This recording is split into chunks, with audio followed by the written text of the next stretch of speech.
Hello Upshamana, how's everyone doing? Good, good, good. Bo is saying hello to you as well. Today I'm reviewing Memoirs of a Trespasser by imaginary authors. Now I firstly want to say I absolutely love this fragrance house. I have only smelled a few of them, but I just really appreciate how heavily conceptualized their fragrances are and how different they are and how bold and not necessarily easy to wear they are.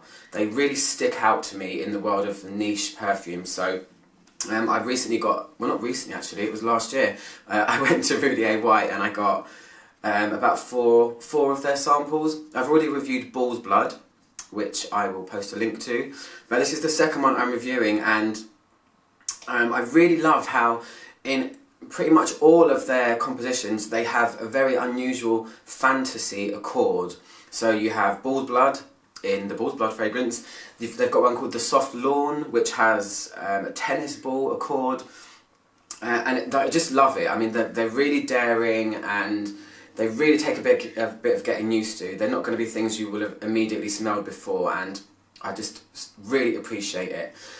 This one is actually based on an imaginary author. I think some of the other ones are too, but this one, I actually thought that it was a real person. I've been trying to look up online who this author is. He's called Philip Savor, and I'm starting to think to myself, it just didn't click in my head. Why can't I find anything about this book they're talking about, called Memoirs of a Trespasser? But then I realised, you know, duh, they're called imaginary authors, so I just didn't put two and two together. Anyway, this came out in 2012. I'm not sure what it's classified as, but I would classify it as an Oriental vanilla, but it's really the dark side of an Oriental vanilla. It's really unusual, and I'm still not sure whether I even like it or not, but I definitely appreciate it. So I've got my little Dubio thing here. This is what you get to spray them on. It doesn't make sense because it's quite smooth. It's not a porous material. Anyway, besides the point. So the notes are Madagascar vanilla, or Madagascan vanilla, Gaiac wood, myrrh, benzoin or benzoin resin, which is kind of like vanilla. It's kind of like caramelly. It's a lot less potent though. Then ambrette seeds, which is also known as muskmallow. So they're quite animalic. And then oak barrels. That's the kind of fantasy accord in this fragrance. So let me tell you what it smells like. Honestly, it's just very unusual and weird. I've worn it a few times. It's really strong, it really lasts, and it's got some very interesting things going on. So I get the vanilla mostly at the beginning, which is kind of like the composition's been flipped on its head. Because on my skin, vanilla usually comes out and shows itself towards the end, but this is the other way round. It's most pleasant at the beginning, but there's a lot of underlying weirdness going on. It smells to me like, it's like a vanilla that has been smoked, and the reason for that is there is Gaiac wood in this. I've actually been working with Gaiac wood quite a lot recently because I've put it in my first perfume that I'm making, and on the scale of woods where it's, you know, you've got powdery ones and exotic ones and things like that, Gaiac wood is a very fiery wood. It smells very smoky and it's quite potent as well. So it smells like there's smoke going through vanilla, which sounds nice if you ask me. But there's a few other things there as well. There's a very rough tone to it. It's kind of, this is how you skank up vanilla. They must have thought, let's take vanilla, which is usually very easy to like and foodie, and it connects people's memories to nice things and ice cream, and let's really skank it up and make it really brash. It's very weird. I can smell a pepperiness as well, and the myrrh in this is really prominent and makes it smell weird. And the reason I say that is because myrrh, usually, if it's put with certain other things, it can smell really incensey and exotic, but myrrh also has a very weird medicinal side to it, and that's what is coming out in this. So it's a very big clash of weird notes. You've got, oh, nice vanilla, that's really nice, but then it's skanked up by a medicinal myrrh and fire It's very, very weird, and I've been walking around thinking, what am I'm reminded of something here when I'm wearing this, even though it's really unusual. And then it hit me. It's L'air du désert marocain by Andy Tower. I've got that, and I've been wearing that a lot recently as well. I'm not saying they smell the same, but it has the same feeling. It has a sweet tone that your nose is pleased to smell, but then there's so many other things that are kind of dry and rough and just ugly. It's like an ugly, pretty fragrance.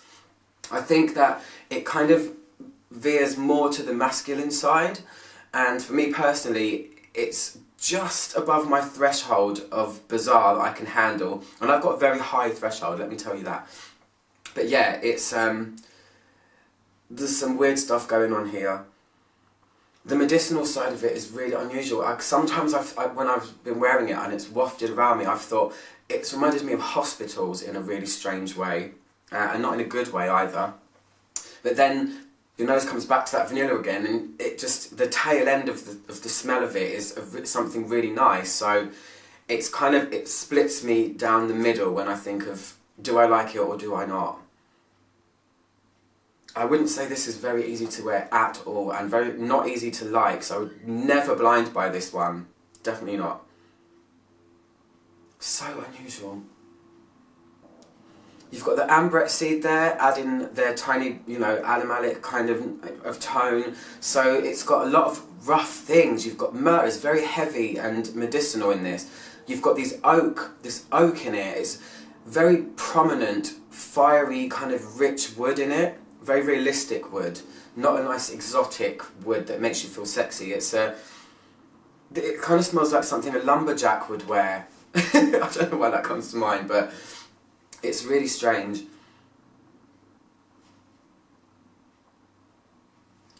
If I had to pick out the main note, I would say it would be the Gaiac wood. It's Gaiac wood and vanilla, and they kind of clash, but it somehow seems to work. That's why I respect this company as a fragrance company. They consider themselves to be, it's more perfume as an art form as opposed to something you just wear for pleasure or something to make yourself smell amazing or get compliments. It's all about making a concept, and I really, really appreciate that. I love it. It's the best thing about them. And I can't wait to try the others. I've got the Soft Lawn, and I think I've got Cape Heartache as well. Or it might be something about a canary. No, I think it is Cape Heartache.